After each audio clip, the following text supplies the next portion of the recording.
Moikka ja tervetuloa joulukalenterin lukukymppiin. Vihdoinkin koulu voi alkaa.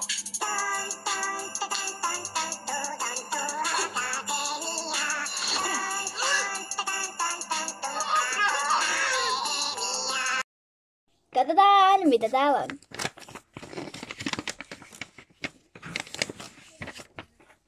Kymmenettä kertaa lappu, jossa lukee arvaa irtokarkki.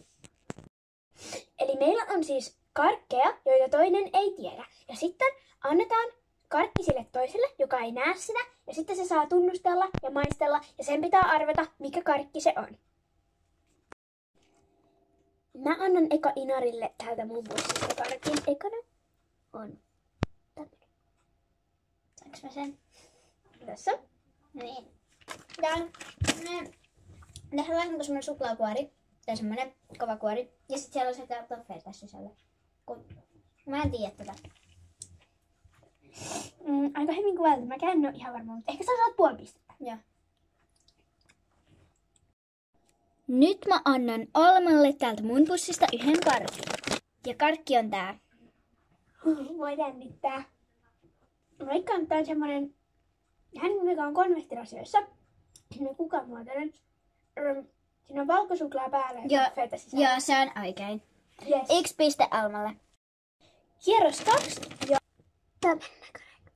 Niin, annapa sen tänne. Ei, tää on semmonen, että tässä on niinku pinkkiä ja sitten tää niinku mansikkabanaani, semmonen limupulla. Oikein. Piste Inarille.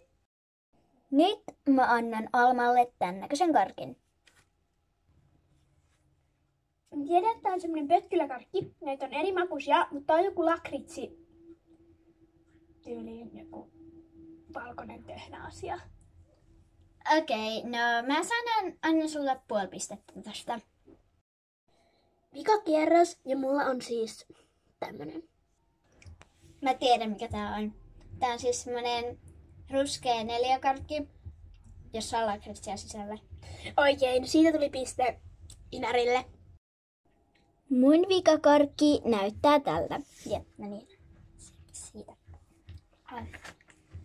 Tosi erikoisen tuntoinen. Onko sulla mitään hajua, minkä muotoinen se on? Nyt on joku joulukuusi, joku lakritsipäädynä, semmonen hedelmäkarkki joulukuusi. Okei, sä et saanut tosta yhtään pistettä. Kiitti kun katsoitte tämän videon. Se olisi ensi lukuun. Moikka!